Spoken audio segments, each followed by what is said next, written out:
বিভিন্নভাবে মানুষের কর্মসংস্থানটুকু হবে, কিন্তু সেই কর্মসংস্থান আমরা দেখলাম আজ প্রায় 15 বছর অতিক্রান্ত হওয়ার পরেও কোনো কর্মসংস্থান পশ্চিমবঙ্গ জুড়ে নেই।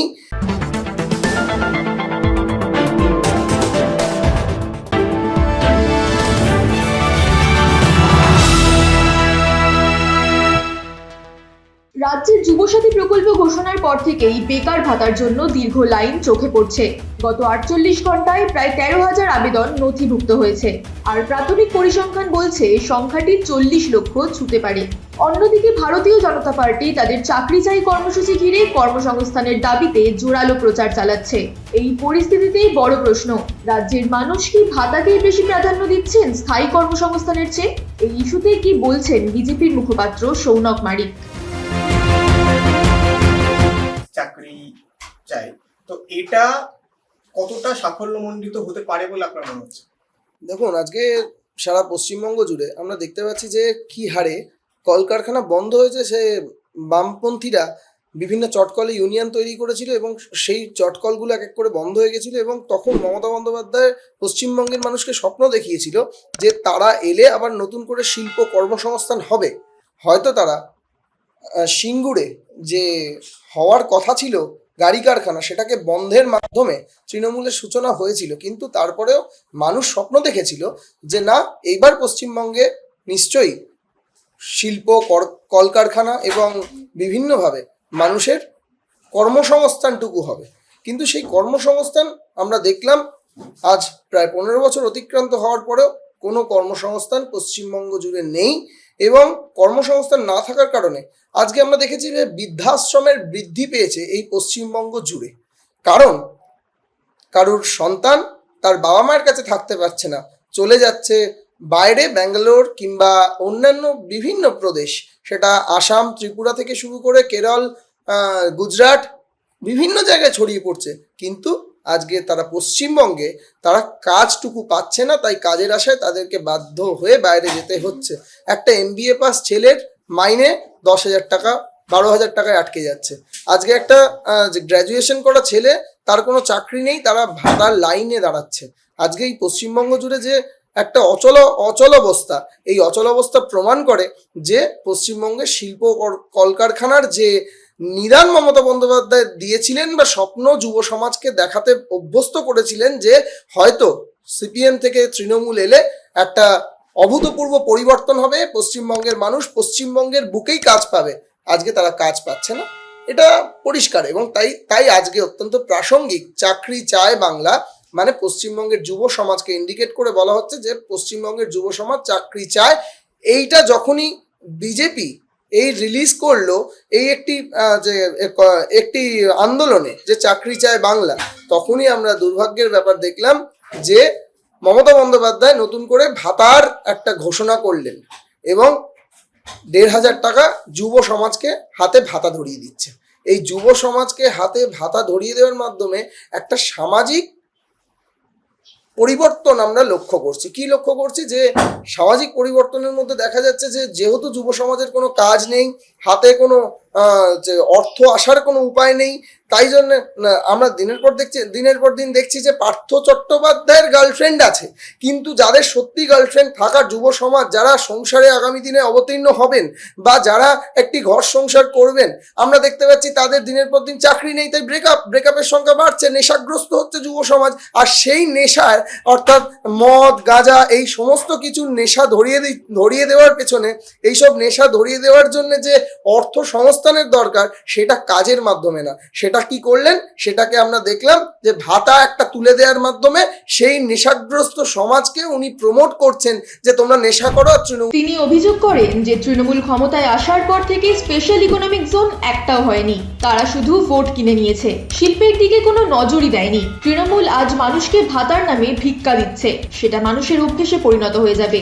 যদি তারা ক্ষমতায় আসে, আগেই তারা এই ভিক্ষে দেওয়া বন্ধ করবে, আর সেদিনই মানুষ বুঝবে। স্পেশাল ইকোনমিক জোন সেটা কিন্তু পশ্চিমবঙ্গে একটাও তৃণমূল ক্ষমতায় আসার পর থেকে তৈরি হয়নি, যেখানে শিল্প ক্ষেত্রে, মানে যেখানে স্পেশাল ইকোনমিক জোন বলতে সেখানে শিল্প করার জন্যে কেন্দ্রীয় সরকার বিভিন্ন ছাড় দেবে, ট্যাক্সে ছাড় দিতে পারে বা সেই অঞ্চলে বিভিন্ন প্রোডাক্ট যাতে সঠিকভাবে পৌঁছয় বা কাঁচা মাল যাতে সঠিকভাবে পৌঁছয়, তার একটা গ্রিন করিডর থাকবে, এইরকম কোনো সিচুয়েশন তারা ক্রিয়েটই করলো না। কারণ তারা শিল্পের দিকে নজর দেয়নি, শুধুমাত্র তারা ভোট কিনে নিতে চেয়েছে।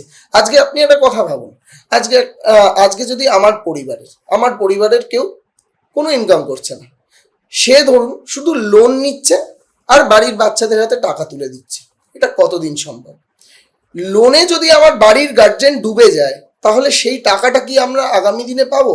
আর টাকা পাওয়ার হাতে ফ্রিতে যদি টাকা পাওয়া না, ভিক্ষে এক প্রকার। এই ভিক্ষের যদি অভ্যেস মানুষের হয়ে যায়, তখন এই টাকাটা না ঢুকলে, কারণ তৃণমূল তো ক্ষমতা আসার পরেই এই টাকা বন্ধ করে দেবে, করে দিতেও দেখেছি আগে বিভিন্ন লক্ষ্মীর ভান্ডারে। কি আপনারা কোনো অভিযোগ করবেন বা চ্যালেঞ্জ করবেন? চ্যালেঞ্জ হবে কি কোনো এই নিয়ে কিছু বলবেন? না, কোর্টে বলার কিছু নেই। মানুষের আজকে জনগণের আদালতে বিচার হচ্ছে, জনগণ দেখতে পাচ্ছে সবকিছু। লক্ষ্মীর ভান্ডারের টাকা প্রতি মাসে প্রত্যেকটা মহিলার অ্যাকাউন্টে ঢোকে না, কোন মাসে এর ঢুকছে, কোন মাস তারপরের মাসে হয়তো ওর ঢুকলো। সবাইকে খুশি করে রাখার একটা প্রবণতা এই সরকারের দেখা যাচ্ছে। তিনি বলেন, জনগণেরই টাকা জনগণকে দিচ্ছে, তাই সবারই নেওয়া উচিত। একজন না নিলে অন্য কেউ নেবে, টাকা না নেওয়াটা কোনো মহৎ ব্যাপার নয়। কিন্তু তা সত্ত্বেও তো একটা বৃহৎ লাইন আমরা দেখতে পাচ্ছি, সুদীর্ঘ লাইন আমরা কিন্তু না সেই বেকার ভাতার লাইনে কিন্তু দেখতে পাওয়া কেন দেখতে পাবেন না? সরকার তছরূপ করছে, দান খয়রাতি করছে। তো এই টাকাটা তো ট্যাক্সের টাকা, জনগণের, আপনার আমার টাকা।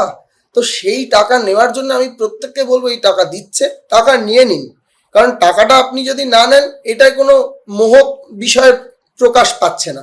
টাকা দিচ্ছে, আমাদের টাকা আমাদেরকে ফেরত দিচ্ছে। আপনি রাস্তায় বেরোন, দেখবেন যে সিভিক পুলিশ দাঁড় করিয়ে রেখেছে, লরির পেছন থেকে হাত বেরিয়ে আসবে, একটা ছেলে সুইগি জোম্যাটোতে সারাদিন চাকরি করে, কোনো না কোনোভাবে তাকে ফাঁসিয়ে দিয়ে তাকে বলছে এইটা নেই, ওইটা নেই, ওই কাগজ নেই, সেই কাগজ নেই। সেই ছেলেটা সারাদিন খেটে, সরকার তাকে হেল্প করেনি, সে নিজের প্রয়াসে হয়তো 500-700 টাকা সে রোজগার করছে।